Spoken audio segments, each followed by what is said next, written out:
সম্মানিত দর্শক শ্রোতা, আসসালামু আলাইকুম। তো আশা করি সকলেই ভালো আছেন।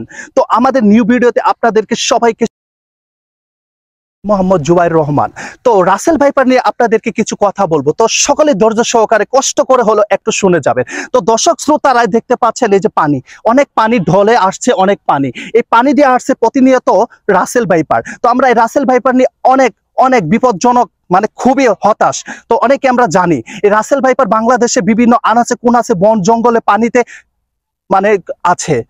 তো দর্শক শ্রোতারা, এই রাসেল ভাইপার নিয়ে অনেক প্যারা, জীবনে হতাশ। তো দেখতে পাচ্ছেন এই যে পানি, এই যে এই পানিটা কিন্তু খুবই ভালো, এই পানির মাধ্যমে ভেসে আসছে রাসেল ভাইপার। এই পানি দিয়ে প্রতিনিয়ত যাচ্ছে এবং বিভিন্ন আনাচে কোনাচে দেখতে পাচ্ছেন আপনারা গাছগাছালি, বন জঙ্গল, এর থেকে আমরা বিরত থাকবো। তো আপনাদেরকে দেখাবো এগুলা কি করতে হবে, বন জঙ্গল গুলো। তো আপনাদেরকে দেখাবো, তো যাচ্ছি, আর দেরি নয়। তো এই যে দেখতে পাচ্ছেন আশেপাশে নদীর কিনারায় বা খাল বিলের কিনারায় দেখতে পাচ্ছেন গাছগাছালি। তো এই গাছগাছালি গুলো সুন্দরভাবে পরিষ্কার করতে হবে এবং আপনার বাড়ির আশেপাশে দেখতে পারবেন গাছগাছালি এবং অনেক কিছু রয়েছে যেগুলা পরিষ্কার করতে হবে।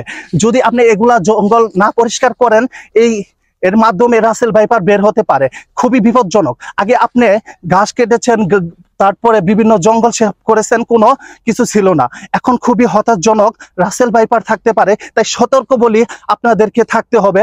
সতর্ক যদি থাকেন তাহলে রাসেল ভাইপার আপনাদের কিছুই করতে পারবে না। তো জঙ্গল সাফ করবেন, কিন্তু অনেকে আবার বলছেন জঙ্গল সাফ করব যদি রাসেল ভাইপার থাকে।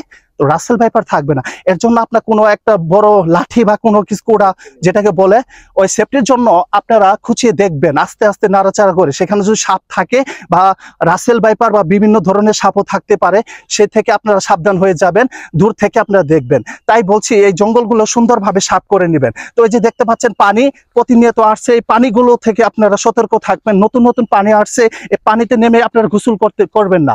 বিভিন্ন সাপ আসতে পারে এই পানির মাধ্যমে বিভিন্ন দেশ থেকে, যেমন আছে মালয়েশিয়া, ইন্ডিয়া, বিভিন্ন দেশে সাপ আছে, এই রাসেল ভাইপার ছড়িয়ে পড়ছে। তাই আপনারা সতর্ক থাকবেন।